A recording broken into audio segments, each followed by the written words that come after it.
Bienvenidas y bienvenidos a este capítulo muy especial de Barra Criminológica. De lejos es el capítulo más personal de todos los que he hecho hasta el momento y quisiera explicarte por qué. Así que si prefieres huir y avanzar hasta el corazón, la parte realmente importante de este episodio, este es el momento para hacerlo. Si no, si decides quedarte, muchas gracias. Mi nombre es Edwin Olaya, soy el autor de este libro, La masacre de Poseto, verdades reveladas, una obra que reconstruye y analiza una secuencia de crímenes llevada a cabo por Campo Elías Delgado Morales, que comenzó en la noche del 3 de diciembre con el homicidio de su madre y continuó al día siguiente, el 4 de diciembre, en un prestigioso restaurante de la ciudad de Bogotá que se llamaba Poseto. Desde el año 2002 he revisado en varias ocasiones el expediente, tuve comunicaciones con algunas personas relacionadas con el caso, y aunque siempre quise ser muy exhaustivo, también siempre me dije que no iba a hablar con los familiares de las víctimas y tampoco con los sobrevivientes.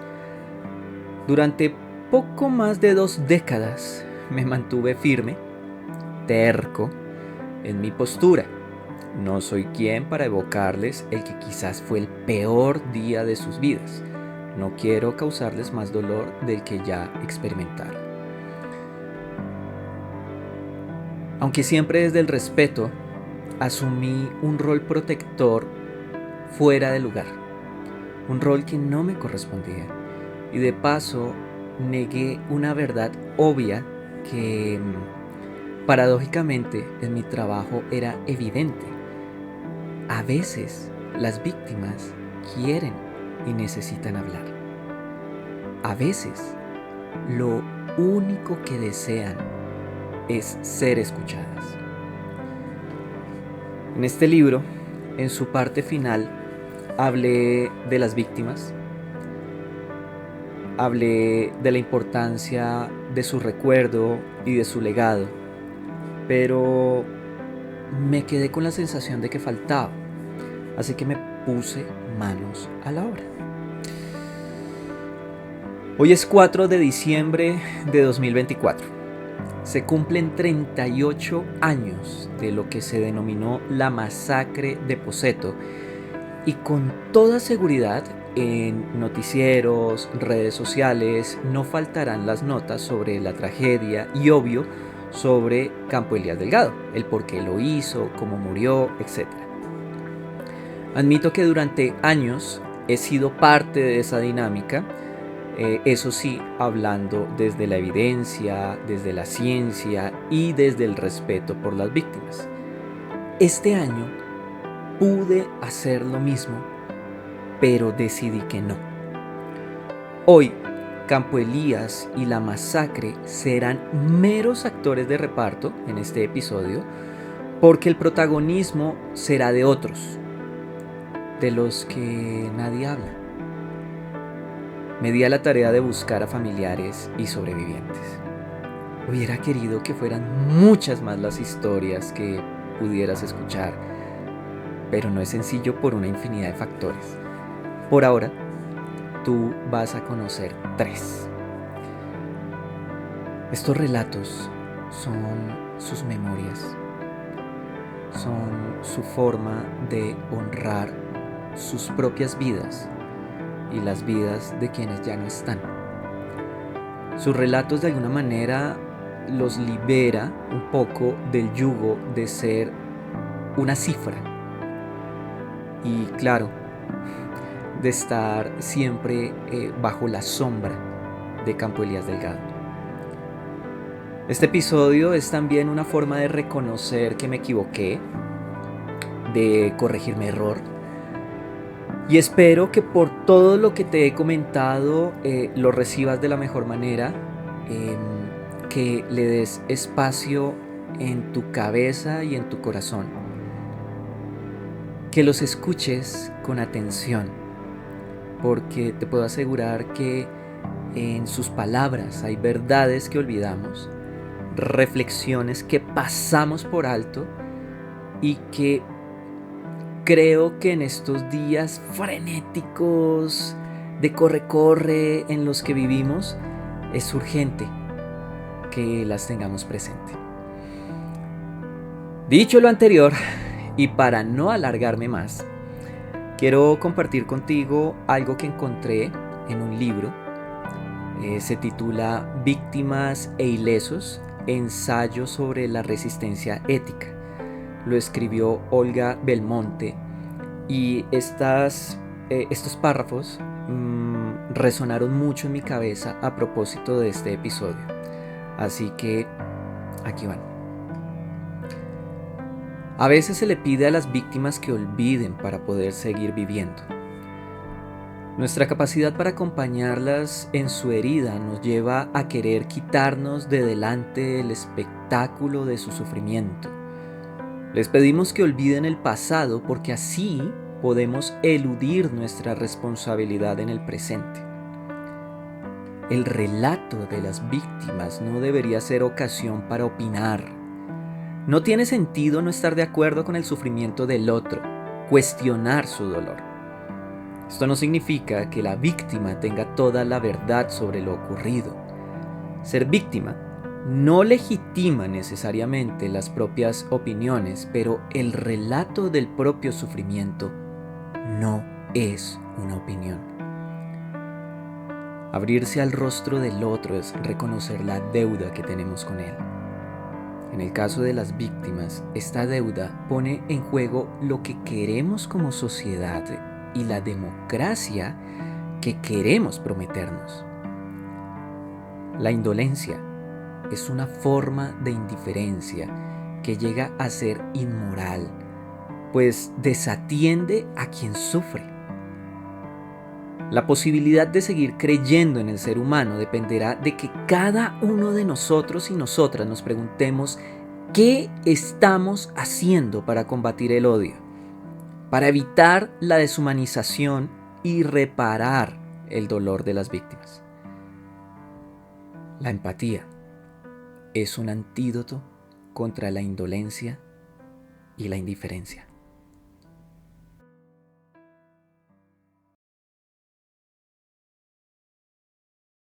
Mi nombre es Marcela, soy sobrina de Patricia Cortés, una de las estudiantes que murió en el edificio donde vivía Campo Elías. ¿Qué recuerdos tienes de Patti? Yo era la bebé de la casa, mi hermana pues tenía más edad, mi hermana iba a cumplir 9 años. En esa época éramos solamente las dos, éramos las niñas consentidas de mis tías y de mi abuelita. Yo recuerdo a Patti que ella era muy tierna, ella era muy especial con nosotros. De hecho, yo era la que ella cargaba para todos lados porque ella era muy bonita y tenía pretendientes y tenía novios. Entonces llegaban como, vamos a comer allí cualquier cosa. Entonces me cargaba, me llevaba, íbamos a comer pollo, íbamos a comer arepa, íbamos a comer empanada, mejor dicho, echaba buenísimo porque ella siempre me llevaba y yo compartía mucho con ella. De hecho, en algunas oportunidades le hacía bullying a los novios de ella, pues tú sabes que los niños a esa edad suelen ser muy sinceros y crueles, ¿no? Uh-huh. Entonces se me salían comentarios, ella se reía mucho de todas estas cosas. Ella, pues porque estaba estudiando psicología, Uh-huh. necesitaba hacer como un seguimiento a la parte infantil, entonces ella compartía conmigo. Yo me acuerdo una vez que me llevó a la universidad y tengo por allá un vago recuerdo que ella necesitaba como que analizar la actitud de un niño, entonces me puso a jugar como con unas mesitas de unas sillitas chiquitas. Tengo muy presente el color, era un color como habano, y a mí me gustaban mucho esos juguetes, ella cada rato me llevaba y digamos que compartí muchas situaciones bonitas con Ujú. ella, escuchábamos mucha música, de por sí, por lo que mis tías eran jóvenes, eran todavía Sí. estudiantes de universidad, entonces pues nosotras con mi hermana pues éramos como esa parte, esa compañía para todos. Patti era muy especial, muy servicial. Ella quería mucho a mi mamá. Mi mamá llegaba a la casa y Patti era muy atenta con ella. Era una de las menores hijas de mi abuelita y era una de las únicas que estaba ya logrando el sueño de ser universitaria porque pues desafortunadamente la situación económica para mi abuelita se puso un poco complicada porque ella pasó de tener un matrimonio a ser madre soltera, Wow. cabeza de familia prácticamente con 4 hijas, un hombre. Entonces ya pues el tema cambia y ella era la única que estaba logrando ese sueño de ser universitaria, de ser profesional, de ser una gran psicóloga Ujú. y digamos que su esencia la llevabas a que hubiera sido una persona muy dada a ayudar a la gente. Yo creo que eso es algo de que nos quedó en la familia. De pronto es muy prematuro decirlo, pero creo que fue algo de lo que ella infundó y de Ujú. ser muy especial con todos. Ella era especial con mi abuelita. Tengo recuerdos así que ella era muy consentidora. Ujú. eh, con mi hermano y conmigo era de ser una tía no protectora, sino una tía chévere, bonita, eh, linda. Ella, de hecho, no, mi mamá, mi abuelita tenía que espantarle los seguidores porque llegaban a la casa a cada rato. Entonces eso era un cuento. Ok. Entonces, de hecho, mi tío Germán, que es eh, un hombre muy fuerte, de un Ujú. carácter denso, él a veces como que entraba ahí como, bueno, ¿qué pasa? O sea, llegaban muchos jóvenes de la cuadra a buscarlas, a ellas, pero sobre todo a Patty, porque pues ella era muy bonita, muy delicada, ella sus vestiditos, su blusita, todo, esa blusita que llevaba el día en el que ella murió, esa blusa se la peleaban mis tías, porque era en la época en la que las hermanas se prestaban la ropa. Entonces, mi otra tía se peleaba con ella por esa blusa era la blusa de las reuniones, la blusa de presentarse. Claro. Y recuerdo que Patti ese día salió con una falda gris y su blusita.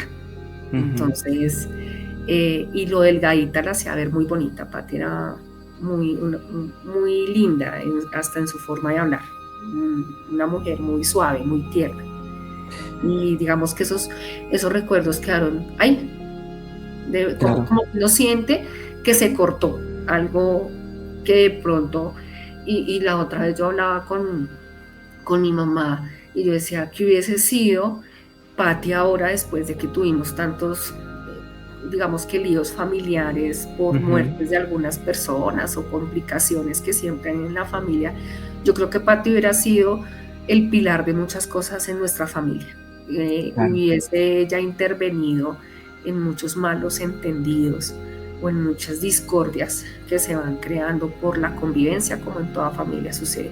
Yo creo Ujú. que ella hubiera sido la defensora de mi hermana y de mí, porque con el pasar de los años la relación con mi abuelita y con mis tías se quebrantó de una manera muy cruel Sí. y yo creo que ella hubiera sido esa persona que hubiese evitado todo esto, pero como en alguna oportunidad lo hablamos, lo que está premeditado pasar tiene que suceder. ¿Tú sabes de pronto por qué Patty decidió estudiar psicología? No, sabes que no. No sé si sería de pronto su forma de ser. Ok. Ella siempre era preocupada por los demás, Ujú. por el ser. Tú estabas mal y ella como que, ¿qué pasa? ¿Sí? Y yo creo que por eso era que ella tenía tanto pretendiente, porque de hecho el último novio con el que ella compartió Ujú. cuando murió, él sufrió, entre comillas, un tiempo porque pues creo que Patty era esa consejera para él. Él tenía como muchos temas familiares, tal vez, algo tengo yo en la memoria. Se dedicaba mucho a tomar, Ya. tomaba muchísimo. Y Patty era como la que lo calmaba, tenía ese don de calmar a la gente, de, de pronto de hacerla consciente de sus actos. Ujú. Y él era muy borracho, demasiado, Ok. y a veces llegaba a Venecia con sus tragos, y Ujú. Patty como que lo tranquilizaba y lo calmaba, y como que era esas personas que lo aplacaban a uno, ¿sí? No de una Ujú. mala manera, sino con mucho amor y respeto. Yo creo que por Claro. eso Patty estudió psicología, ¿sabes? De pronto eso la encaminó. Nunca pregunté eso ni nunca me di a la tarea. Oye, sí, nunca caí en cuenta de preguntar eso. Marcela, ¿cuántos años tenías tú cuando pasó esto con Patricia? 4 años. Yo cumplí 4 años el 18 de octubre de ese Ujú. año, y, y tengo vagos recuerdos de esa noche tan dura, tan Ok. densa. ¿Cómo fue para ustedes el enterarse y el sobrellevar la muerte abrupta, a propósito del término que utilizaste hace un momento, Ujú. de Patty? ¿Qué significó? ¿Cómo lo lidiaron? ¿Qué pasó en la familia? Bueno, te voy a hablar de un antes y un después. Ujú. Un antes de encontrarte y de leerte. Eh, Fue un año, bueno, es que fue algo como muy tan bien hecho, que uno dice a veces que no entiende la voluntad de Dios, ¿sí? O sea, uno Sí. como que queda con esa controversia. Patty estaba ese día, te voy a contar, ella estaba con Lisette. Lisette estaba en Ujú. una relación con un señor. El señor de hecho tiene o tenía un hijo, él era viudo. O sea, el tipo tiene un karma tenaz porque él ya había tenido la muerte de su primera esposa, de esa relación que un chico, y ellos convivían en ese apartamento. Ese día ese señor no alcanza a llegar. Iba a llegar Clara, que es otra compañera, o sea, se iban a reunir las cuatro a una cena. Iban a Ya. preparar una cena porque estaban felices, porque ya habían pasado su tesis y prácticamente era mediados de diciembre graduarse. Ujú. Llega Patty, muy puntual, siempre lo fue, demasiado puntual. Ella, tú le decías a las 5 y como buena familia, y creo que ese es un mal que yo también heredé, porque a mí me dicen a las 5, yo te llego 20 minutos antes o una media hora antes. Ok. Y, y ella decide llegar a donde Lisette. Pasa lo que tiene que pasar, y Clara llega en el momento en que la policía está en el edificio. Ella ve todo lo que pasa, pregunta por Lisette y por Patty, y la policía le da la noticia. Ella, yo me imagino, yo me pongo en su lugar, y yo creo que debió ser una consternación y un impacto muy doloroso, y decide llamar a la casa a donde viven mis tías. En ese momento contesta una de ellas, la que comparte la mayoría de tiempo con Patty, porque ellas dormían en la misma cama, y recibe la noticia. Ella queda muy impactada, mmm, como con una bomba de tiempo. Yo me imagino la angustia, y Claro. a mí me llegan a pasar que algo le pasa a mi hermana y me llaman a llamar, y yo me llegan a llamar y digo, pucha, ¿qué hago? O sea, ¿para dónde cojo? ¿A quién le digo? ¿Grito? ¿Lloro? No Ujú. sé, no sé cómo hubiese sido la reacción. Decide contárselo a una de mis tías, la mayor, y ellas empiezan a llamar uno a uno de nuestros familiares. Pero mi abuelita no sabía, ellas no sabían cómo manifestarle y contarle a mi abuelita, porque saben o sabían el tema del sistema nervioso de ella. El tema es que cae la noche, y yo me acuerdo que estaba sentada en una banquita que tenía mi abuelita, y yo estaba, si no estoy mal, en la puerta de esa habitación donde ella dormía. Sale ese señor del noticiero un Krypton, lo tengo tan tatuado en mi cabeza, Mm. con sus cejas así abundantes de todo, y sale y dice la noticia y mi abuelita literal empieza a caminar y a gritar de un lado a otro, dice, Patricia, no, y eso ya se enloquece, pobrecita, fue una noticia muy fuerte para ella, y en un momento por su estado nervioso, ella se tuerce y Wow. empieza a llorar y como un gemido que no sé cómo explicártelo, es un Ujú. gemido de dolor, es un gemido de impotencia horrible. Yo preguntaba qué pasaba y nadie me decía nada. Uno chiquito viendo todo eso, yo veía que llegaba y llegaba gente, unos lloraban, otros yo decía, ¿qué pasó?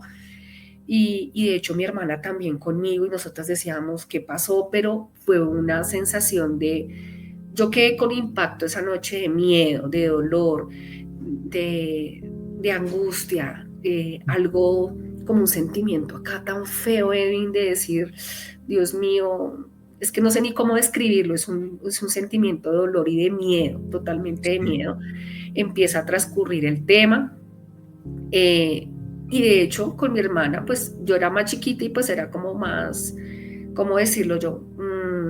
Pues por lo mismo bebé, porque todavía era un bebé, como que no preguntaba muchas cosas. Cambio mi hermana Ujú. sí se llena de coraje y dice, bueno, ¿qué fue lo que pasó? O sea, cuéntenos. Entonces mi tía, una de mis tías, conoce que su tía se fue de viaje, su tía Patricia se fue de viaje, pues mi hermana en esos días ella ya es más consciente y más viva, por decirlo así, y se da cuenta que Patty ha muerto. Y ella se pone, ella hace el reclamo, siendo muy chiquis, todavía tenía 9 años, que por qué no nos explicaban eso, porque si es para uno también importante y puedo entender esa otra parte de adulto de proteger la integridad de un menor. Recuerdo muy bien que pasa el sepelio de Patty y pues tratando de llevar la Navidad y Ujú. de hacernos felices a mi hermana y a mí, esa repartición de regalos del 24 de ese año fue lo más triste del mundo. Claro. Pues uno con la ilusión como buen niño de destapar un regalo, pero es que al mismo sentido era contradictorio porque había vacío, la Ujú. casa se vuelve fría. Y sí, y te puedo decir que esa casa se volvió muy fría. Siempre fue la casa como de encontrarnos todos, mis tíos, mi papá, mi tío, el que vivía acá cerca, siempre en la casa del chocolate de toda la familia, de que una reunión allá, de vamos a visitar a mi mamá, todos nos íbamos para allá, Ujú. pero sí hay una parte que se siente ese vacío.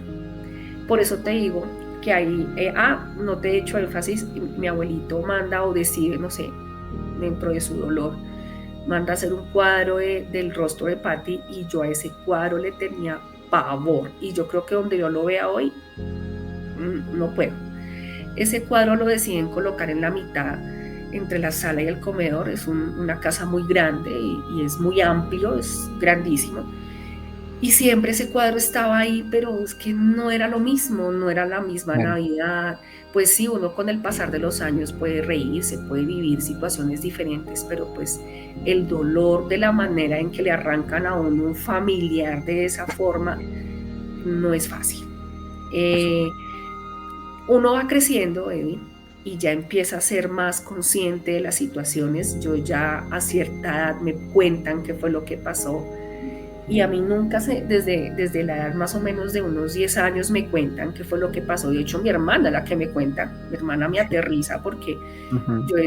yo pensaba que era que Patty se había muerto de alguna enfermedad, pero yo lejos de saber que había sido por una muerte tan fea, por decirlo así, por decisión de una persona, y decido empezar a revisar, pero pues desafortunadamente a esa edad no había el internet y no No. había las redes sociales. Ujú. Con el pasar de los años, te puedo decir, cuando ya teníamos un acceso más fluido al internet, por cuenta propia empiezo a investigar cómo queda Patty, qué fue lo que pasó con Patty, qué fue lo que sucedió. Y me pongo, en ese momento tenía tantos vacíos que yo decía, Yo hasta llegué a pensar, dijo, ese loco estaba enamorado de Patty y la mató, te lo juro, o Ah, sea, ok. yo llegué a pensar Wow. eso, llegué a pensar en que, no sé, o sea, una represalia contra la familia, uno en su cabeza pasa muchas cosas y de verdad en este momento yo creo que es el punto de agradecerte que escuches a las personas que sufrimos por eso, porque es que la mayoría de periodistas mediocres y de escritores mediocres se dedicaron a endiosar a un tipo que tenía una loquera en su cabeza y que para mí, no lo juzgo porque después de leerte puedo entender de dónde viene él, pero es que a la gente le gusta hacer plata con el dolor de la gente. Ujú. De verdad que en nombre de mi familia te agradecemos porque fue despertar a una realidad y a un dolor que pensábamos y que teníamos de una manera muy errada en nuestra cabeza. La Ok. desinformación duele. Ujú. El de escuchar, discúlpame la expresión, un imbécil que se cree locutor de una gran cadena radial de Colombia decir que Campo Elías es un dios, pasando por encima de la sangre que el tipo ocasionó, eso es una falta de respeto.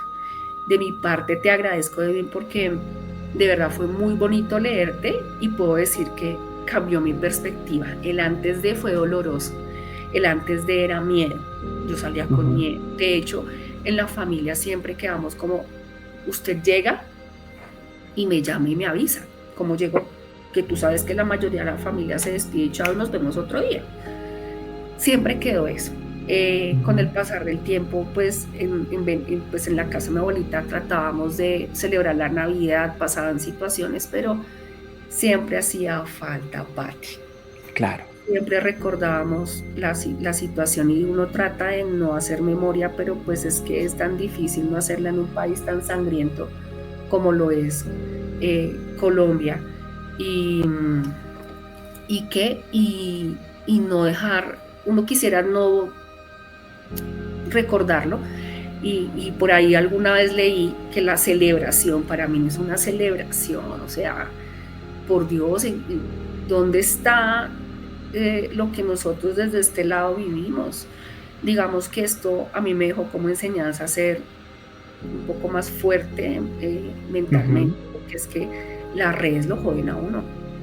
Y ver tanta amarillismo y gente haciéndose plata con esta vaina, aparte de lo que tuvimos que asumir y enfrentar y ver, era esto, el tema de que uno desde acá no es tan fácil y no es tan chévere recordar cómo le quitan la vida a una persona que no tiene nada que ver con los traumas psicológicos de otra, que es una persona que está comenzando a vivir para mí, porque uno Ujú. cuando se gradúa es que ya comienza a vivir, cuando Claro. tú ya experimentas un grado, cuando tú ya te has quemado las pestañas, comenzando a vivir una pelada con todas las ganas de salir adelante, de darle un futuro a no solamente para ella, sino para su familia. Ella tenía promesa de matrimonio y vino un desgraciado que decide acabar con su vida y acabar con sus sueños. O sea, Ujú. no es fácil. Y eso le queda a uno como, ¿qué onda? ¿Será que, qué tal este loco si de pronto decido salir con él? Sea un loco igual que como Campo Elías. O si yo Sí. salgo, ¿será que sí voy a regresar? O algo pueda llegar a pasar. ¿Qué tal yo decida irme a tomarme, no sé, una cerveza con alguien y de pronto llegue un loco y acabe con mi vida? Ese Ujú. estigma queda para mi Claro. familia, queda para mi hermana, queda para mí, queda mi mami. Mi mami es una de las personas que nosotras salimos y ella empieza, ¿qué hubo? ¿Cómo van? ¿Dónde van? ¿A qué horas llega? Avisen si están bien o no. Son esas cosas. Mira, y de pronto no fui y esto me sirvió cuando estuve en la universidad. Yo veía que mis amigos y mis compañeros de universidad un viernes arrancaban para Melgar todos borrachos y yo decía, estos no piensan, o sea, uno tiene que vivir esas cosas, pero yo decía, ¿qué tal a mí me pase algo y yo me muera? Ujú. Y mi mamá y mi papá. Y tú sabes que uno no piensa así de adolescente, Edwin, Ujú. pero estas situaciones lo marcan a uno. Un antes era dolor, llorar, un antes de leerte era recordar con demasiado dolor y un vacío muy grande. A mí me daba mucho pesar ver a mi abuelita llorar. Esa señora, uy, o sea, ella le decían Patricia y era como si le activaran un botón. Mm, qué fuerte. Entonces, no es fácil. ¿Cómo ha sido ese proceso de duelo para ustedes como familia? Hablarlo. Digamos que no todos tenemos, tú sabes que la crianza de antes era dura, ¿no? O sea, Claro, si tú demostrabas o hablabas algo era complejo, pero en ciertas oportunidades, digamos que hablábamos de las cosas chéveres de Patty. Con una de mis tías, a veces nos reíamos de las cosas que ella hacía. Mi mami también recuerda muchas cosas muy bonitas de ella, hablando también de esa noche, de cómo sucedieron las cosas. Yo creo que el sanar radica en hablar, porque eso también ayuda a esclarecer y a desahogarse. Pero si tú me dices a mí cómo pude afrontar esa situación, honestamente fue con tu libro. wow. Porque yo era tan chiquis que yo tenía demasiados vacíos en mi vida con base a ello y de la situación que pasó esa noche y de dónde venía Campo Elías y de dónde trascendía este ser tan importante. Y, y yo decía, hombre, ¿qué pasó? O sea, ¿por qué nosotros? Y tú te empiezas a cuestionar. Pero cuando siento y te leo, yo Ujú, esclarecí muchas cosas.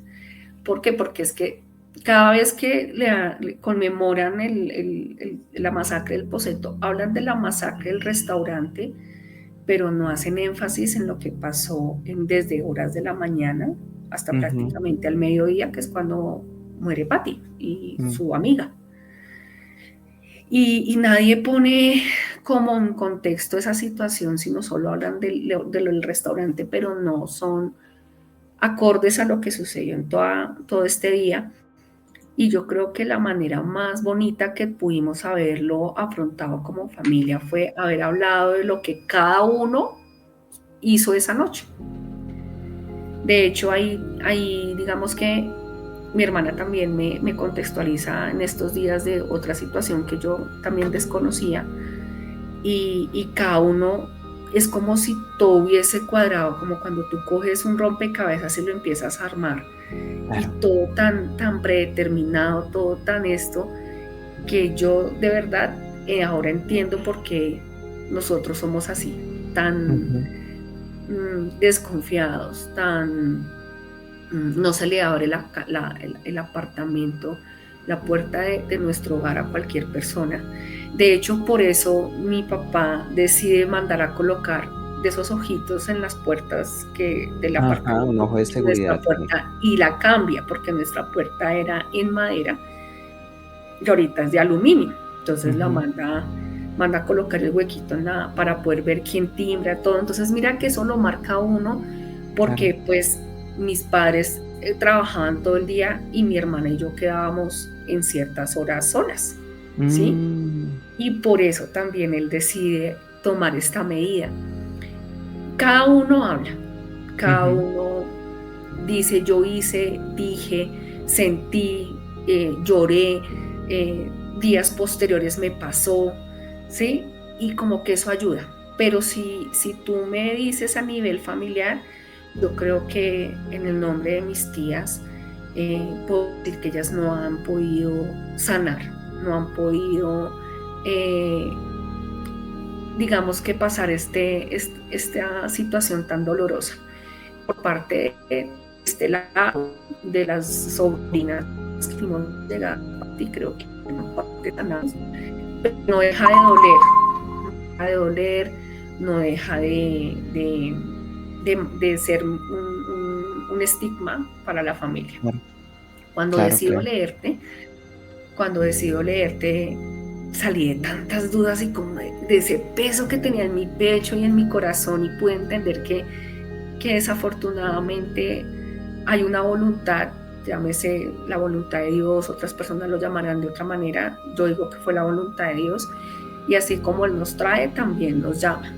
Y a lo Ujú. mejor ella nos quería dar una lección como familia, su pérdida no fue fácil, de pronto valorarnos más entre todos, dejar tanta discordia, porque sí, fue una época muy dura para mi abuelita, ella se estaba separando, estaba descubriendo una infidelidad, entonces Oh, yo digo que eso también fue una lección como, venga, paren de tanta pelea y tanta cosa y valoren el calor de la familia, creo yo, ¿no? No sé si sería así.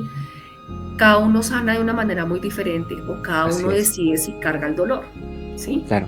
Yo por Ujú. eso cuando vi tu publicación en Instagram, inmediatamente te escribí. Yo dije, uy, este libro tengo que dedicarle tiempo, paciencia, aceptación, preparación y mucho amor, porque Mm, aquí yo voy a poder cortar un karma de mi familia y poder cortar algo que a mí desafortunadamente me afectó mucho.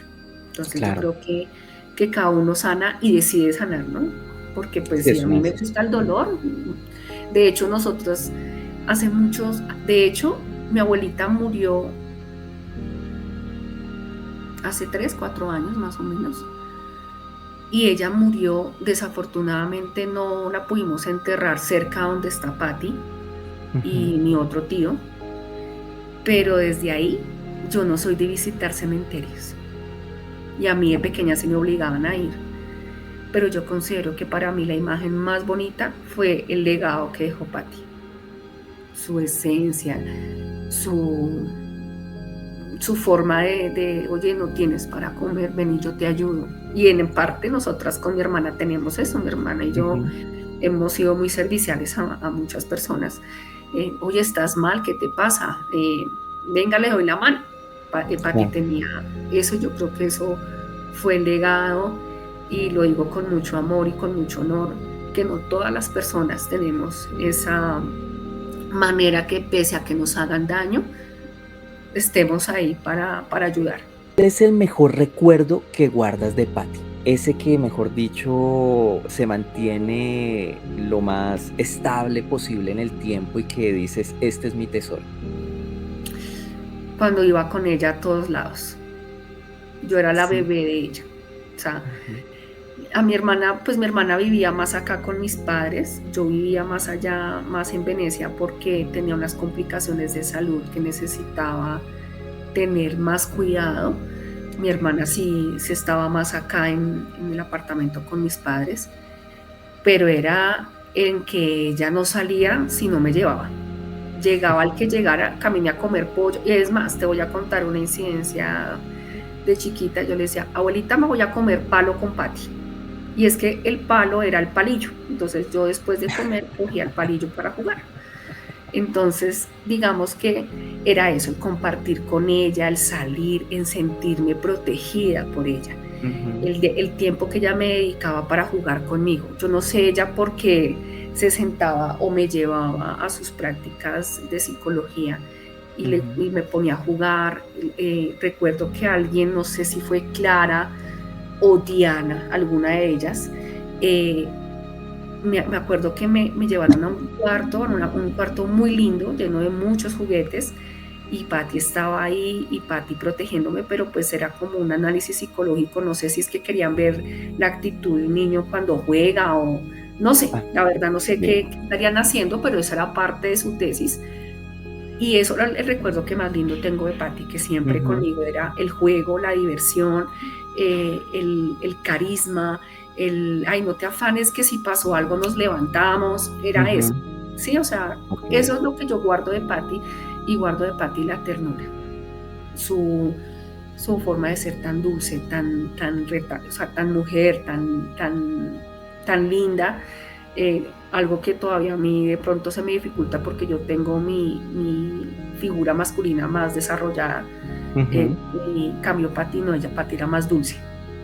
Ok. Entonces, eso sí lo tengo muy presente y le agradezco a ella hoy en día porque ella nos enseñó, sobre todo a mi hermana y a mí, a tomar mejores decisiones, porque yo Ujú. creo que donde yo hubiese tomado decisiones en mi adolescencia, no sé si estaría acá, porque a uno lo conlleva a pensar las consecuencias de tomar una mala decisión, de Claro. irte por vivir a la loca o vivir bien y en Ujú. su momento. Le agradezco a ella eso, le agradezco a ella que nos enseñó como familia a que pese a que cada uno manifiesta lo que hablábamos ahorita, decide perdonar y trascender el dolor, fue hablarlo en familia, cada uno en su manera y en su forma de ser y en su rol, ¿sí? Vuelvo y te digo, yo creo que Patti estuviera en nuestras vidas, yo creo que seríamos muy diferentes, ¿sabes? Patti no era amiga del chisme, Patti no era amiga de, de esas malas prácticas que a veces se prestan, ¿sí? Ella era más justa y lo que tenía que decir, te lo decía, en su manera de ser, ¿sí? Cuando algo no estaba de acuerdo, ella lo manifestaba con mucho amor y mucho respeto.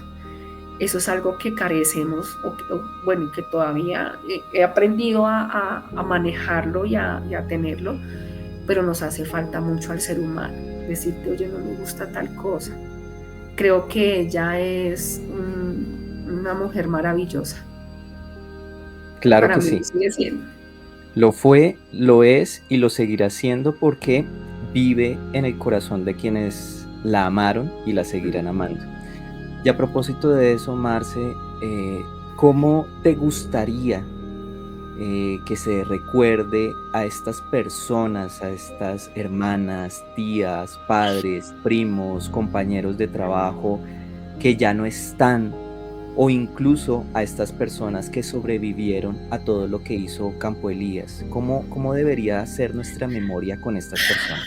Desafortunadamente estamos en un país denso, en un país, y discúlpame lo que voy a decir, pero estamos en un país que prefiere mover y promover la guerra y el odio que el respeto. Esto que estás haciendo, yo sé que las personas con las que has hablado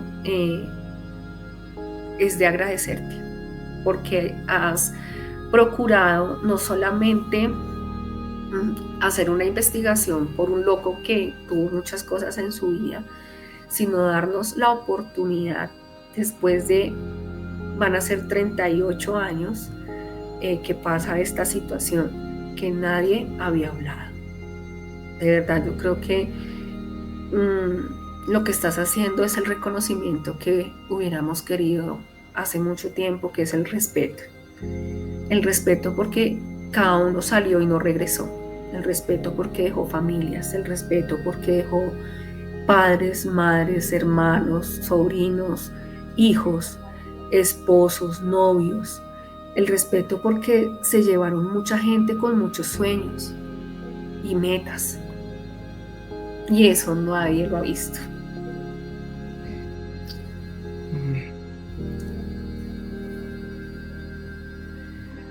Marcela, pues realmente parte de este trabajo tiene que ver con eso, con recordar a los ausentes como deben ser recordados y liberarlos un poco de esa sombra de quien se los llevó, ¿sí? De quien ¿Sabes se los llevó. algo? Aquí Ujú. hago un comentario y digo que las personas que quedaron, o sea, de verdad que son de admirar, porque yo no me imagino el otro día despertándome en un hospital o en un hogar o en una cama diciendo, güey madre, ¿qué pasó anoche? Ujú. Me salvé. Y yo creo que eso es un trauma que a uno también lo inestabiliza a uno muy fuerte en su ser, en su familia, y volver a empezar no es fácil. De ver tanta sangre, de ver tanto terror, de ver que la vida se acaba y que aquí como Ujú. estamos ahorita en 2 segundos no sabemos. Y de verdad que esto es como un alto y un homenaje lo que tú estás haciendo porque toda esta situación, y te apuesto que el 4 de diciembre por todos los medios no falta el personaje desagradable que va a ser yo no sé cómo se llama eso que hacen en esa cadena radial por la noche, endiosando a la masacre, al odio, al rencor, y no tienen, sabes que uno no puede actuar por encima de las demás personas porque uno no está excepto de que también suceda, y de verdad, Edwin, y quiero darte las gracias porque yo sé que hay mucha gente que no ha podido experimentar y decir, sí, a mí me afectó de este sentido, o no lo he podido superar y gracias a esto lo voy a superar, o, o no sé, me tosté, de pronto enloquecí peor, no sé, o sea, es que cada uno tiene su manera de ser, Claro. ¿sí? Y la mente y la parte emocional son muy traicioneras. Y si Ujú. tú no sabes ser realista y sentarte y decir qué decides escuchar y qué decides dejar entrar en tu corazón, en tu mente, te jodes. Y yo Exacto. creo que de verdad las personas que sobrevivieron, de mi parte, tienen, mejor dicho, la admiración, el respeto, el apoyo emocional, porque no es fácil. Los que ya se fueron, pues desafortunadamente nos dejaron un vacío muy grande y no fue fácil, Ujú.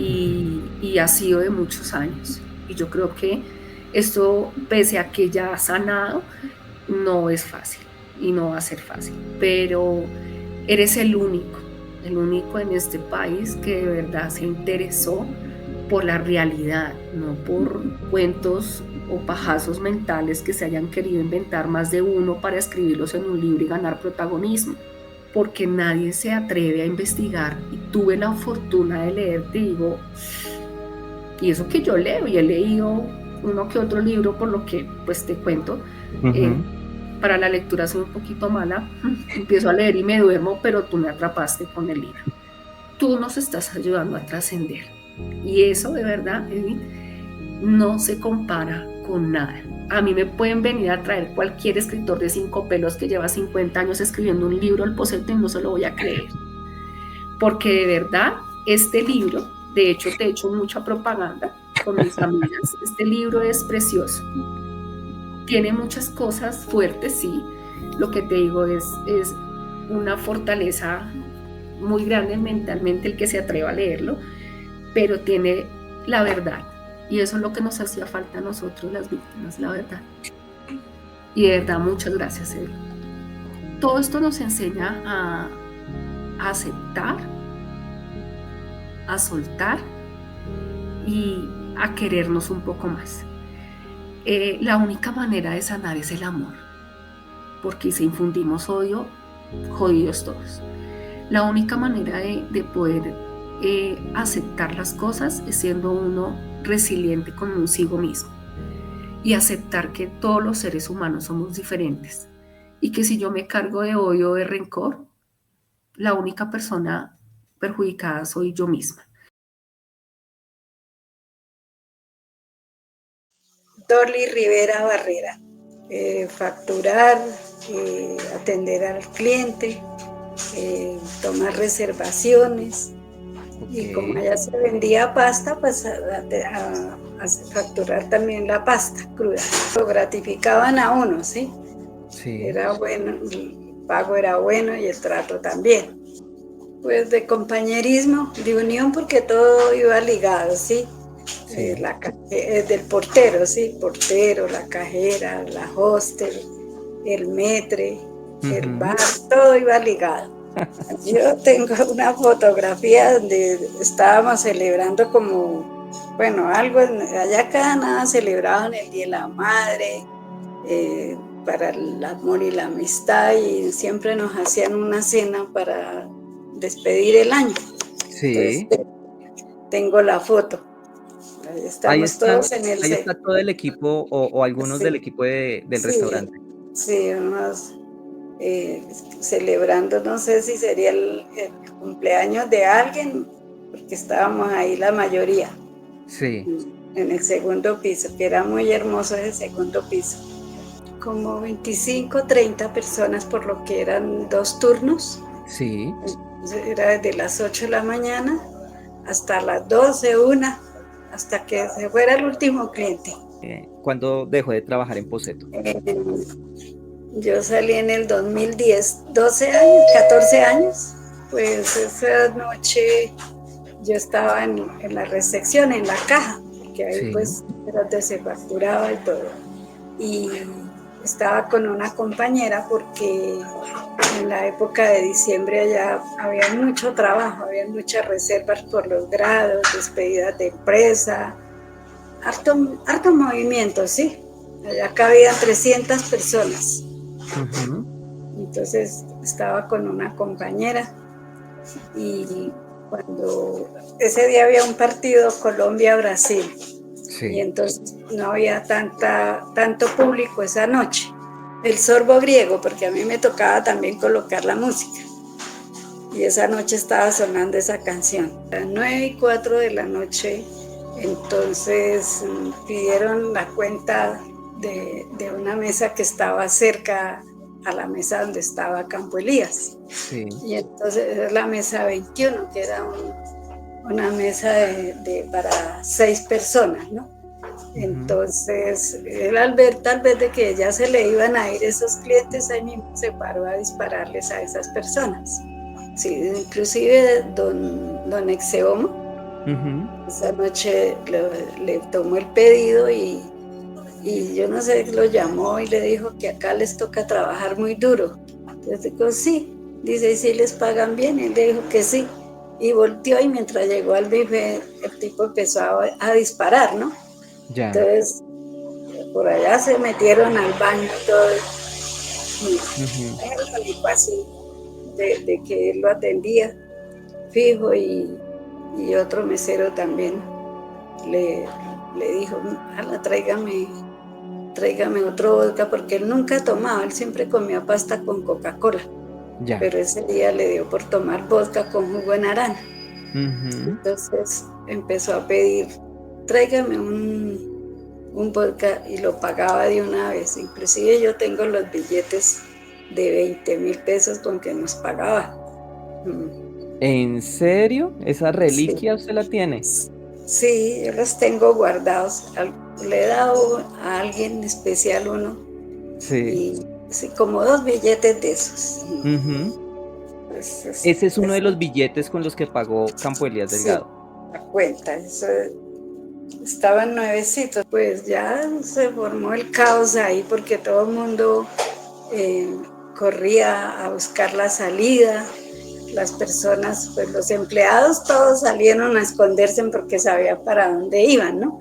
Pero claro, los clientes sí que iban a saber para dónde ir a esconderse. Entonces, ahí ya después las personas corrían para un lado, para el otro, y el señor les disparaba, el que se iba parando le iba disparando. Lo único que hice fue meterme debajo del escritorio ahí, estarme ahí con mi compañera. Y apenas se oían los pasos del señor, porque como eso era en cuadritos el piso, o sea, era cerámica, no sé qué. Y entonces apenas se oían los pasos del señor por todo el comedor diciendo que era un atraco, y entonces ¿qué? Entonces ya cuando se dieron cuenta que era contra todos, ¿no? Sí. Menos con los empleados, porque él creía que como todos los empleados estábamos informados, entonces que creía que eso eran del grupo de él, y los clientes eran los enemigos, que por eso era que les disparaba a ellos y a los empleados no. ¿Era don Bruno? ¿Era? Bruno, sí, él Bruno. era. ¿Y él estuvo esa noche? Sí, es que él siempre tenía una pistola y nos la daba a guardar ahí en la caja, pero el proveedor lo cargaba en el bolsillo. Y entonces esa noche me decía, páseme mi pistola. Pues que pásele frente a ese señor. que Sí. por un mismo hueco metía 10 balas sin fallar. Y yo Ajá. apenas veía a él ahí recostado en el mostrador y que le pase mi pistola, y yo buscaba pistola en medio de todo ese poco de papeles. Y Claro. entonces al fin se lo alcancé y el señor Campo Elías le disparaba desde allá del fondo y apenas pasaban las balas por encima de la cabeza, porque él como se movía pues no estaba quieto, sino ahí Claro. lo hubiera asesinado también. No, pues Eso, por las balas supuesto. quedaron incrustadas en el marco de la puerta. Ujú. Y entonces él sí le disparó desde allá y le dio en el dedo gordo para bajarle la pistola de una. Y él se fue para allá para hacerse detrás de la máquina donde hacían los ravioles, que es para dispararle desde allá. Pero él como Ujú. andaba para todos lados, y él le decía a los clientes que era un atraco, que le dieran la plata. Y Ya. él, si eso no era un atraco, yo no sé por qué decía así. Y Ujú. entonces las señoras decían, no, yo no tengo plata. Y él, no me engañe, no me engañe. Decía el Campo Elías, que no lo engañaran, que él iba era por la plata, pero mentiras, él no iba por la plata. Él iba Estaba era era a suicidar. quitándole la vida a los clientes. Sí, señor. Estaba también el señor en esa época había una revista que parece era Bea, se Vea, llamaba. sí. Y el director era un señor que vivía allá abajito y se había puesto cita ahí para sacar un programa de esos, a unos que decían que eran brujos, ya ni me acuerdo, el tal Ujú. Roy, profesor Roy, no sé qué. Sí. Y ellos se salvaron y el señor no. Y la señora del señor llegó allá pensando que estaba cenando con ellos, y Ujú. cuando llegó encontró la escena esa y el señor sí lo mataron. Y en Wow. cambio esos al fin y al cabo brujos salieron corriendo y no les pasó nada. Yo creo que unos 10 20 minutos, que eso fueron eternos, ¿no? Porque pues, Claro. para matar a esas personas, Y cuando eh, llegó la policía, ¿qué pasó? pues ellos empezaron a disparar de la calle hacia adentro, rompieron todos los vidrios y, mejor dicho, te puedo decirle, nosotros somos empleados y dice pues que ellos suicidaron al señor, pero yo creo que él se, que él se suicidó, pues porque él ya le había dicho a varias personas que se iba a un viaje muy largo. Ese día yo no sabía, yo me subí a la escalera para ir al segundo piso, me estuve allá y toda esa cantidad de muertos hay en el piso. Yo decía, ¿esto será una pesadilla o esto sí será Ujú. donde yo trabajo? ¿Cómo transcurrió el resto de esa madrugada? No, pues ya fueron ya el juez, eh, la policía, todos a hacer los levantamientos de los cadáveres, y Sí. a todos los llevaron en un furgón Ujú. y se los llevaron para la morgue, para hacer el estudio, pero primero Claro. los quitaron la ropa y los dejaron en ropa interior y Ujú. ya se lo llevaron.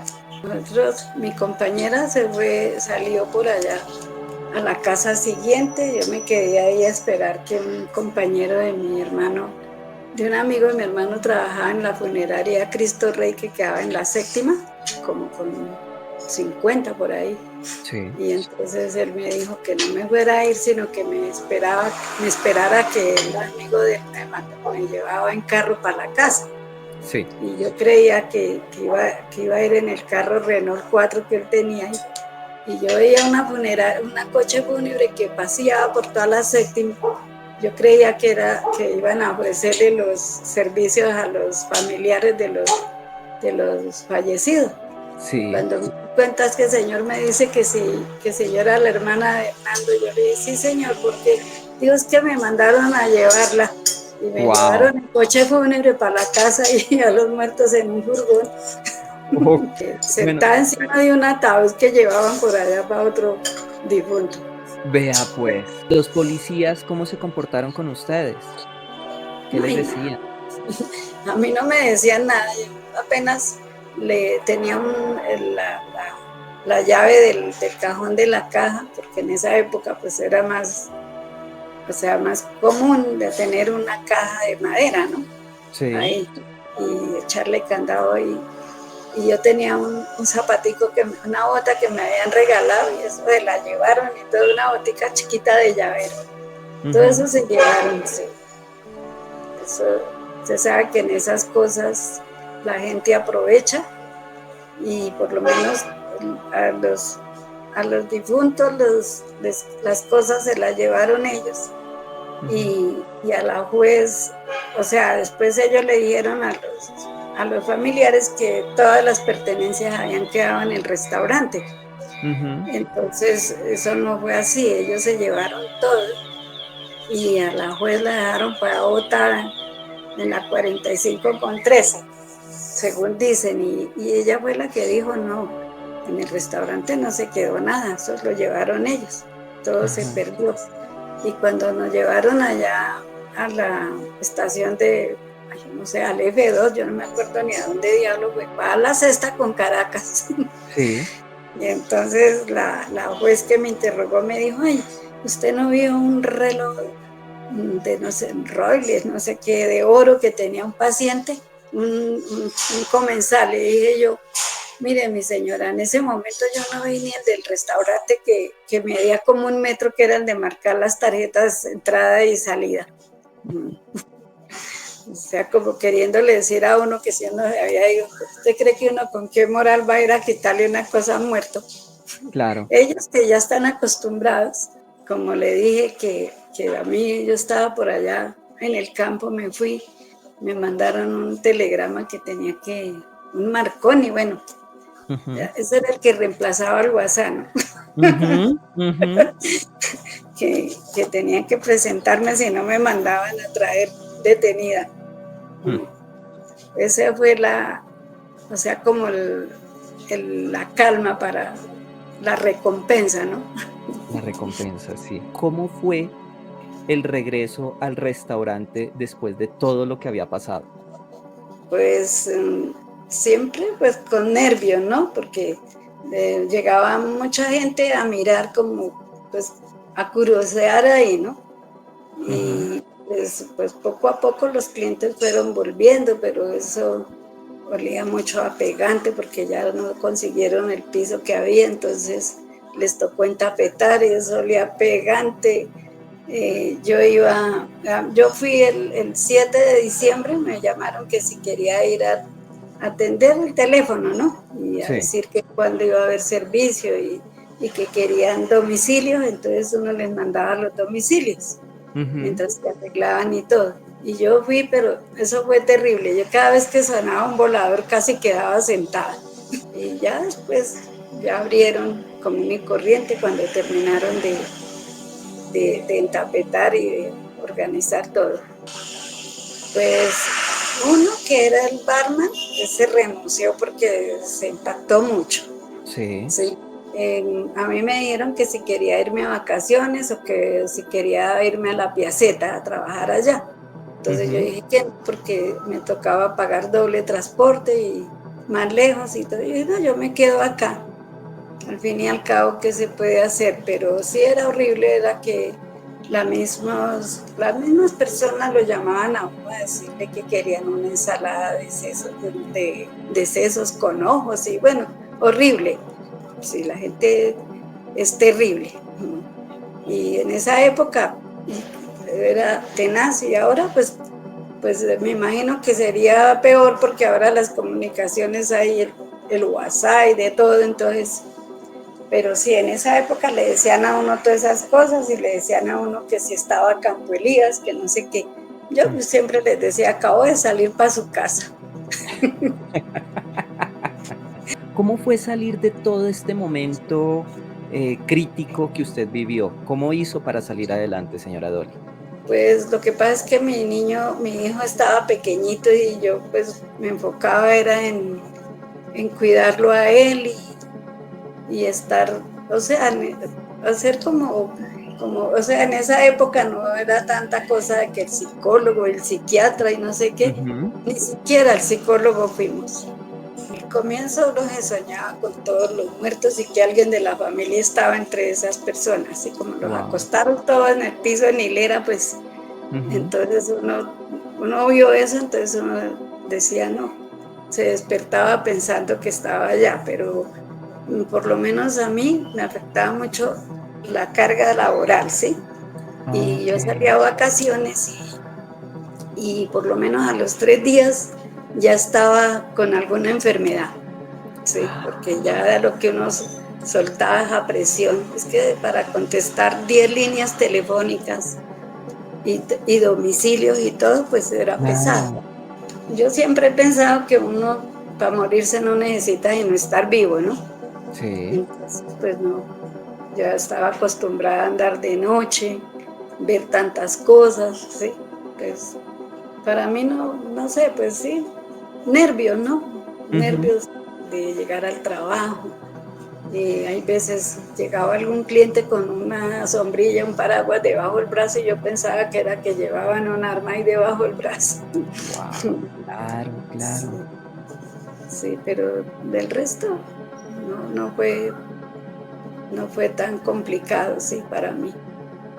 ¿Ellos qué opinan, qué piensan, qué le dicen del hecho de que No, usted hubiera estado en tremenda cosa como la masacre de Poseto?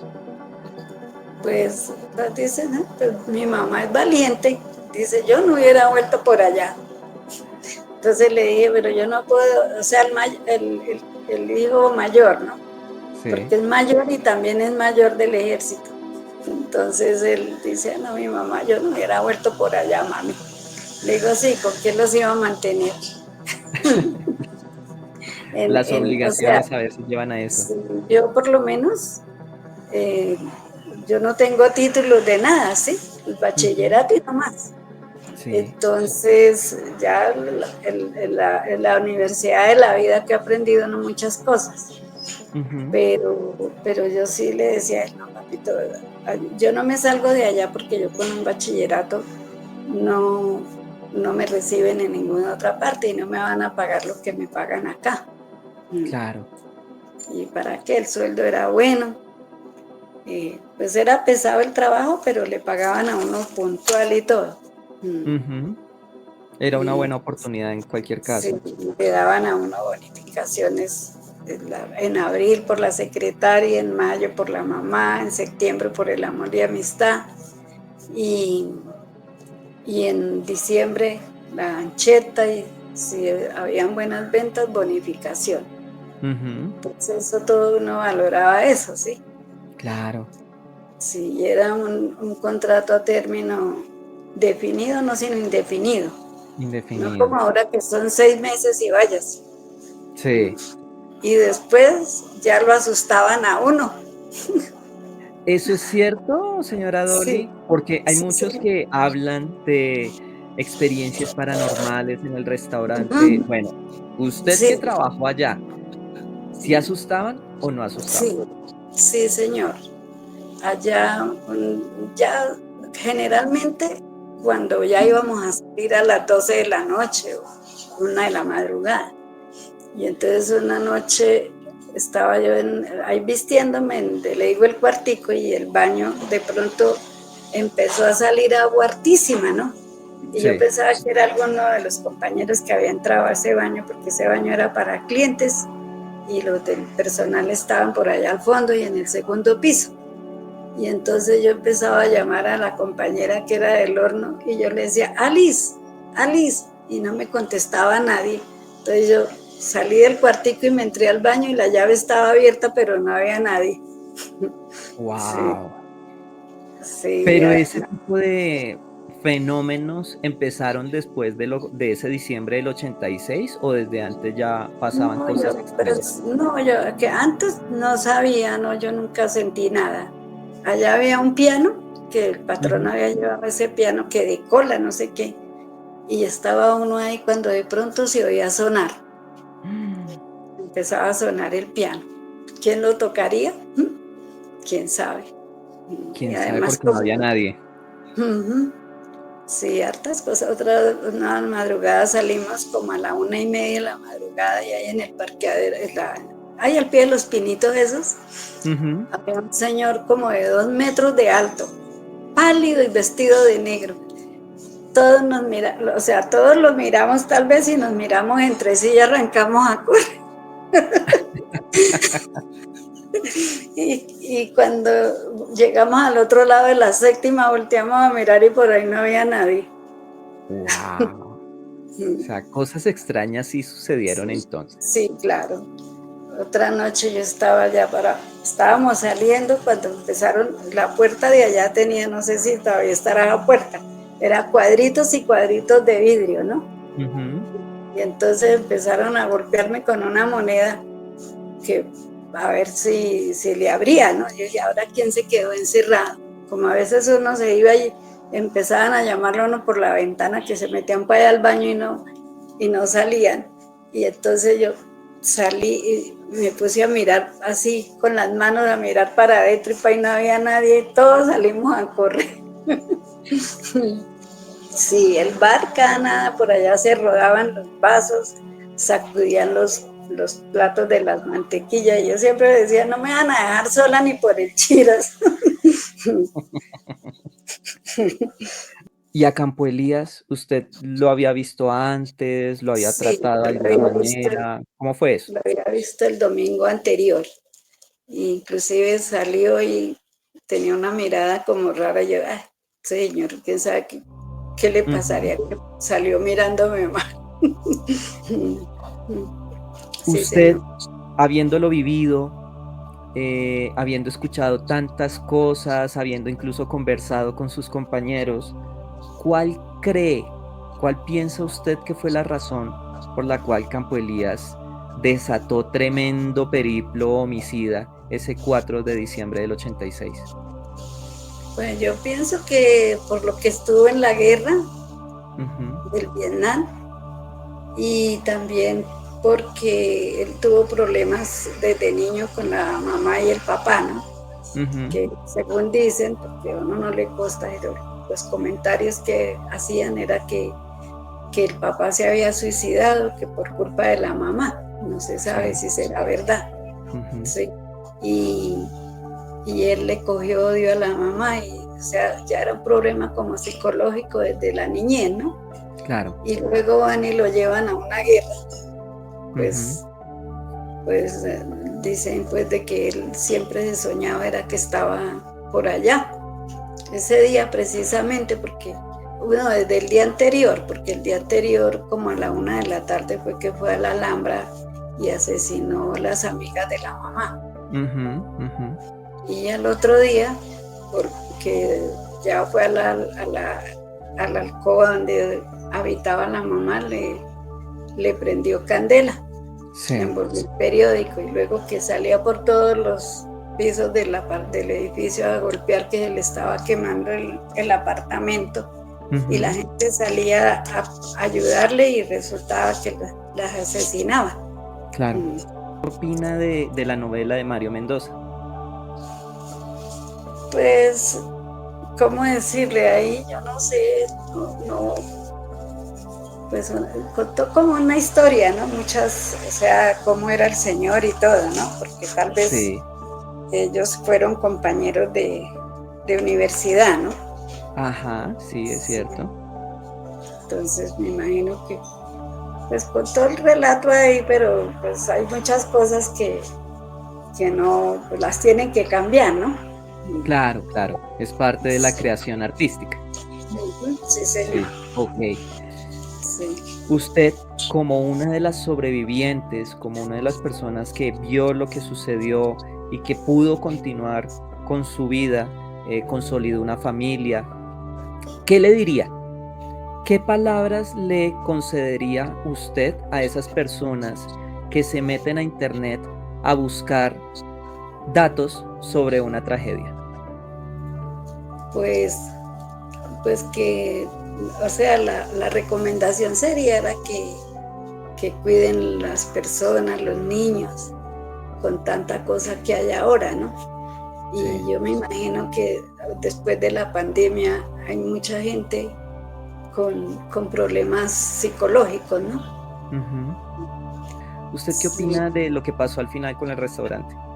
No, pues a mí personalmente me da nostalgia. Y si yo paso por allá seguro que me pongo a llorar. Porque yo Mm, quise mucho ese restaurante, ¿sí? sí, Y a uno le da nostalgia ver cómo terminó, ¿sí? Ahí lo administraban señoras que trabajaban ahí. Hubo una señorita Virginia que ella toda la vida trabajó en ese restaurante. sí, Sí, ya después de que falleció don Gino, ella se retiró, porque ok, ella ya había pronosticado el futuro. Por eso sí, yo sí. quería mucho el restaurante. Se nota, se Sí, nota en la manera en que se refiere a lo que vivió allá y a sus compañeros. Se nota que había cariño. Hay todavía cariño. sí, claro.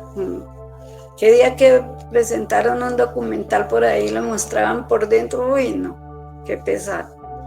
Y Sí, sí está muy mostraban un deteriorado. cuartico, mostraban un cuartico que ahí en ese cuartico era que la cajera se cambiaba, pero estaban los estantes de toda la mantelería, ¿no? Ujú. Y un extinguidor había ahí. Y entonces estaban mostrando y dice, ¿para qué sería este cuartico? Casi lo llamo y le digo, ahí era donde yo me cambié. Claro, Pues porque usted claramente sí conoce los detalles de ese restaurante, los recovecos. sí, ¿Cómo cree más bien que deberíamos recordar a los sobrevivientes de la masacre de Poseto y cómo deberíamos recordar a quienes perdieron la vida en esa masacre? pues a los que sobrevivimos, pues darle gracias a Dios que, que nos dejó vivir, ¿no? Y no Ujú. salimos ni heridos ni nada. Los demás, los fallecidos, y pues que me imagino que los familiares cada 4 de diciembre les harán alguna misa, sí, Claro. que los recuerden, pues yo los recuerdo, mis compañeros y todo, inclusive varios me llaman, Ujú. así estén lejos, me llaman. Mi nombre es Estela, soy hija de Max y hermana de Consuelo, dos de las víctimas del restaurante Poseto. ¿Qué recuerdos, qué memorias guarda usted del ingeniero Maximiliano y de Consuelo? Pues a ver, mi papá, Max, era un ingeniero muy honesto. El hogar que nos dieron, pues él se le notaba su preparación. Él estudió ingeniería civil en la Universidad Nacional y dentro del hogar que estábamos, que crecimos, había, pues mi papá era muy honesto, siempre era respetuoso de las normas y eso fue lo que más nos inculcó a nosotros como hijos y nos inculcó que el valor mayor que él nos iba a dejar era que estudiáramos, que nos preparáramos profesionalmente y pues mi hermana ya cuando el suceso de Poseto, pues ella era bacterióloga, estaba haciendo el año rural en Caquisa cuando se presentó el incidente de Poseto. ¿Cuál fue el motivo para que Consuelo y el ingeniero Maximiliano estuvieran esa noche del 4 de diciembre en el restaurante Poseto? Pues mira, precisamente mi papá pues trataba de darnos a todos lo mejor y él decidió que mi mamá fuera operada de una úlcera que le estaba produciendo un cáncer, entonces se la trasladó a Bogotá, al hospital militar, porque nosotros pues somos de Pasto y vivimos en Pasto, pero él decidió que lo mejor era que ella fuera operada en un buen hospital y se trasladaron unos días antes mi papá y mi mamá a Bogotá y el día del accidente Poseto, mi mamá había sido intervenida, se estaba recuperando.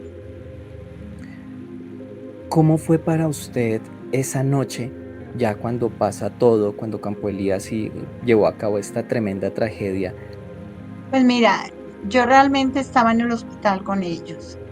Em, Nos despedimos porque yo iba con una amiga y, y mi papá y mi hermana decidieron irse al restaurante con un pretendiente de Consuelo que también trabaja en el hospital de Caques, era un médico, estaba haciendo rural y ellos se fueron a comer y yo como iba con una amiga, me fui con ella a cine. Entonces, en ese tiempo, pues solo había teléfonos. Cuando yo regresé de cine, escuché al celador de la cuadra decir que había ocurrido mm, una situación grave en Poceto y por el teléfono traté de comunicarme con mi papá y con mi hermana porque yo sabía dónde se quedaban ellos y nadie me respondió. Y en las tal vez 6 de la mañana llegó una prima a la casa donde yo vivía a avisarme que mi papá y mi mamá y mi hermana habían fallecido a causa de un accidente y bueno, una matanza en el restaurante Poseto. Estela, usted nos acabó de comentar que toda la familia estaba acá prácticamente, su mamá estaba en el posoperatorio. ¿Cómo fueron esos días siguientes para ella, para usted, lidiar con los trámites administrativos y sobre todo con el peso de la tragedia?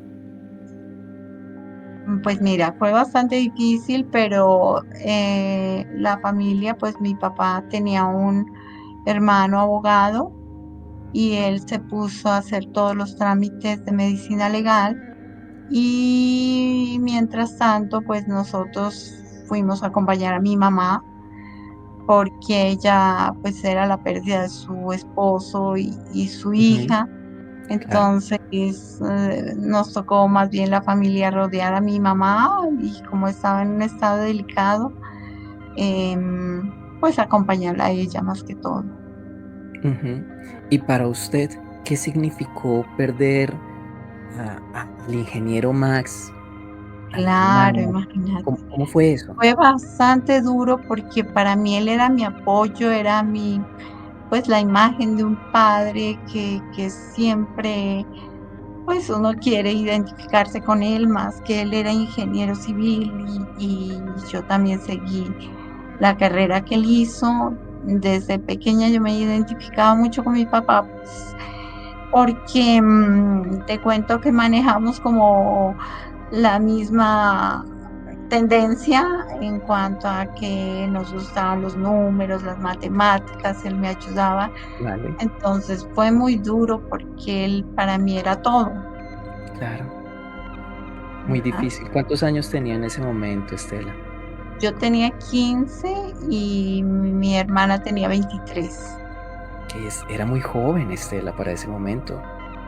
Claro, todos éramos y quedar sin papá, que era él pues prácticamente, él era el que daba todo en la casa, ¿no? Él era Ujú, todo porque mi mamá solo era ama de casa, como se claro. acostumbraba antes, pero pues perderlo a él sí fue muy, muy difícil para todos. Fue un cambio completo de las Exacto, y condiciones de vida. claro, empezando mi mamá, no, ella era feliz ama de casa y le tocó aprender a pagar un recibo. Ya las condiciones económicas tuvieron que cambiar, tocó recurrir a las propiedades que dejó mi papá para Ujú, poder mantener el hogar, mantener a los hijos, la universidad mía, claro. y fue un cambio muy difícil para todos. ¿M? Y, Estela, ese duelo, ese vacío afectivo, emocional que viene después de una pérdida, ¿Cómo lo manejaron ustedes? ¿A qué se aferraron? ¿Cómo llevaron el día a día? Es muy difícil, todavía es difícil, ¿no? Tú piensas Ujú. y dices, sigue siendo difícil porque uno tenía como ya estábamos muy jóvenes y piensas que la vida, uno se queda limitada, mientras que otros siguen con sus familias y todavía las tienen, y Sí, nosotros quedar, pues, un brazo de la familia que ya no está, o la cabeza prácticamente, porque él era el que daba todo. claro, Entonces es muy difícil y todavía, sí me da mucha tristeza, y mi mamá murió hace un año y ella nunca lo pudo olvidar ni a su hija porque aparentemente pues mi mamá adoraba a Consuelo, ujú, y mi mamá tampoco nunca buscó otra persona para reemplazar a mi papá. Para ella, ellos dos siempre fueron un símbolo.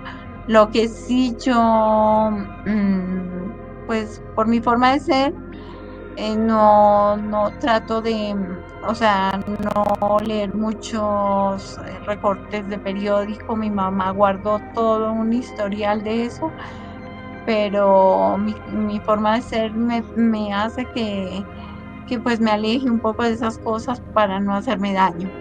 claro, es una Ujú. forma de protegerse, de cuidarse. Exacto. Sí, y mi mamá sí recurría mucho a eso, y entonces entraba en crisis, ella era muy nerviosa toda la vida, y yo veo que sus enfermedades fue parte de que somatizó todo ese problema, y ella nunca pudo superar eso. Claro, es que es una situación muy difícil, o sea, deja una huella Ah, muy profunda. ajá, exacto. Pensando en los buenos momentos, Estela, mm, ¿qué momento estaría en esa galería súper especial? ¿Qué recuerdo, qué vivencia está así enmarcada de manera muy bonita, con el ingeniero Maximiliano y con Consuelo? A ver, pues los viajes, ¿no? Es muy chévere porque mi papá siempre trataba de que viajáramos. Y otra cosa que no se me olvida, a mi papá y a todos nos ha gustado comer. Toda la vida nos había gustado comer. Mi papá le encantaba comer rico. Aquí en Pasto, pues había un restaurante que todavía existe, pero era de lo más cachetoso, y siempre íbamos a él a frecuentarlo. Y cuando íbamos a Bogotá también, Poseto se nos volvió una costumbre porque la pasta era Okey, muy rica.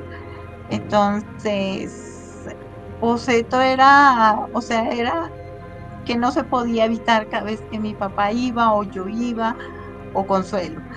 Y pues toda la vida eso pues sí ha marcado. Por ejemplo, yo viví, estudié en Bogotá, y yo pasar por el restaurante, yo no, ni siquiera veía, o sea, trataba de evitar pasar por ahí, ni ya, siquiera veía el restaurante, cerraba los ojos. Ujú. okey. ¿Y llegó a volver como tal al restaurante o evitado por Ah, completo? completamente. Yo nunca más volví a, en ese tiempo que viví en Bogotá, nunca más, lo que te digo, yo pasaba por ahí, cerraba los ojos o pensaba en otra cosa. Ahora ya paso y ya lo veo que ya no existe, pero pues claro, el recuerdo siempre está ahí. Ujú, Claro, claro. ajá, Es un recuerdo un poco ambiguo, ¿no? Por un ujú. lado, parte de los recuerdos bonitos y por otro, Exacto. el recuerdo de la tragedia. Sí, porque para nosotros era o sea, para nosotros era el mejor restaurante de Bogotá, esa Sí, pasta. Y a pesar de que íbamos, mi papá le encantaba, lo que te digo, le encantaba comer en buenos restaurantes, pero ese era, o sea, siempre teníamos que ir. Si él permanecía en Bogotá, íbamos, si permanecía una semana, íbamos 3 veces. ¡wow! Entonces sí, fue una cosa tenaz, porque cuando yo vi que fue en Poseto, yo cuando yo oí la tragedia de Poseto desde la noche que supe, Ujú, yo dije, ellos fueron allá. Yo tenía la seguridad que habían ido a comer allá, ujú. pero dije, no, imposible que vayan a ser víctimas de un, pues una persona así. Claro. A propósito Ujú. de eso último que acabo de mencionar, Estela, ya con el beneficio del tiempo, con la perspectiva del tiempo, ¿qué piensa usted de Campo Elías Delgado? Pues yo pienso que todos tenemos una familia y que cuando hay problemas familiares vienen unas consecuencias muy graves, como Ujú, fue la vida de él. Eh, yo por lo menos tuve un hogar muy bueno, entonces creo que con muchos valores, con buenos ejemplos, entonces creo que no haría una cosa de esas, claro. pero me he dado cuenta, pues el tiempo y he leído que los hogares que tienen muchos problemas, Sí. que siempre está presente una persona que puede causar daño a los demás. Ujú, ujú. Eso es lo que yo O sea, en pienso. este caso, su familia fue su casi que su factor protector también para manejar toda esta situación, esa unión entre Sí. ustedes, el cariño que existía. Eh, Estela, le quisiera preguntar si de pronto de toda esta situación que usted y su familia tuvieron que atravesar, si hay alguna enseñanza que les quedó, si sacaron alguna luz de esa oscuridad. Pues te cuento que yo creo que, o sea, ya las cosas, como ya teníamos una edad en que Ujú, podíamos aceptar todo la vida, yo creo que ya esas bases estaban. okey. No hubo cambios considerables porque las bases que nos dejó mi papá y el hogar creo que Ujú, no se han visto modificadas. ya, okey. Eso lo he conservado, siempre vi un gran ejemplo en mi papá y una responsabilidad que nos dio a todos desde pequeños, lo que yo te comentaba, que él Sí, siempre nos repetía, lo único que les va a quedar a ustedes es el estudio, entonces creo que las bases ya estaban muy fuertes claro. y lo que da es un dolor siempre porque él no estuvo, por ejemplo, algún momento de la vida que dices, qué chévere que mi papá hubiera estado, pero sí, las bases, los conocimientos, todo eso sí está presente hasta ahora, Ujú. y entonces no le Estela, veo. ¿usted cree que como ha desarrollado su vida, con sus éxitos, sus logros, su desarrollo profesional, Sus su fracasos. también, porque los fracasos Ajá, también nos ajá. hacemos y nos mejoramos. ¿Qué cree que pensaría de esta vida que ha vivido el ingeniero Maximiliano y su hermana Consuelo? ¿Qué le dirían a usted en este momento de la vida? Pues, ¿qué me dirían ellos? Que lo que siempre me decía mi hermana, ¿no? Mi Sí, hermana siempre me decía que yo era muy fuerte, ¿no? ajá, Entonces, que yo no me dejaba, a ver, ¿cómo te digo? No me dejaba tumbar por más problemas que tuviera, ¿no? sí, Y eso siempre lo recuerdo porque te cuento que toda la vida he tenido problemas, okey, pero problemas graves, ujú, tanto económicos como profesionales, pero la recuerdo a ella y sé que soy muy fuerte porque no todo el mundo le pasan los problemas que a mí me pasan, ¿no? claro, Entonces ese es mi recuerdo siempre presente, ujú, que cuando cada vez tengo un problema, ella me decía que yo era fuerte, entonces yo no me dejo derrumbar por los problemas. sí, sí. Y el Ajá, ingeniero debería estar súper orgulloso de que usted haya elegido haya seguido su legado como ingeniero. Pues de pronto sí, porque él no supo que yo terminé ingeniería civil, ¿no? Ah, Entonces, pero él siempre también nos decía, no, me decía a mí, seguro me veía la tendencia o sí, como me calificaban en el colegio, entonces que yo era buena para las matemáticas, entonces él decía que sí, que debería haber alguien en la casa que, que siguiera su misma profesión. sí. Ujú. Es, eso es. Sobre el caso de Poseto, la tragedia de Poseto, se han escrito libros, se hizo una película, se han hecho documentales, incluso en redes sociales hay mucho contenido frente a lo que pasó, pero todo, Sí. sí, la gran mayoría más bien, está centrado en lo que hizo Campo Elías, en quién era Campo Elías. Yo en este momento, que es el propósito de este capítulo especial en Barra Criminológica, quisiera preguntarle a usted cómo le gustaría, o más bien, cómo cree que deberíamos recordar y hablar de quienes ya no están con ocasión a esa tragedia, e incluso cómo deberíamos recordar y hablar de aquellos que sobrevivieron. No, pues yo te digo que, pues yo creo en Dios, ¿no? Y yo Ujú, pienso que ellos, mm, l- tal vez mi hermana menos, pero lo poco que vivieron en lo poco mucho, ujú, hicieron cosas muy valiosas. Mi papá era un ingeniero muy honesto.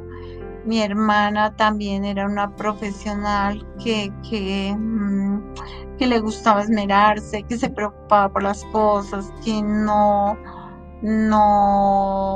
nunca fue aprovechada de nadie. Yo la veía muy sentimental. Entonces ujú. yo creo que el tiempo que uno no espera esto porque quisiera tenerlos toda la vida, pero yo creo que lo que vivieron fue el tiempo justo Ujú. para mostrar lo que era y yo creo que lo que vivieron fue suficiente para mostrar toda la vida que eran ellos.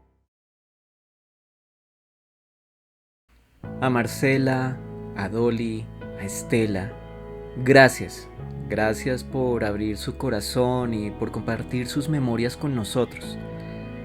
Por su fortaleza, su resiliencia y generosidad, tienen mi completa y más sincera admiración y mi cariño también. Y a ustedes, gracias por hacer parte de este episodio. Gracias por escuchar con empatía estas historias y darles el lugar que se merecen. Por favor, no dudes en compartir este episodio para que sean muchos más quienes conozcan la historia de estas mujeres, de estas familias y su historia de resiliencia, de fortaleza y de amor. De esa forma, tratamos un poquito de vencer el mal con bien. Como siempre, mis mejores deseos van para ti, para los tuyos, y espero que nos veamos en un próximo episodio. Un abrazo y chao.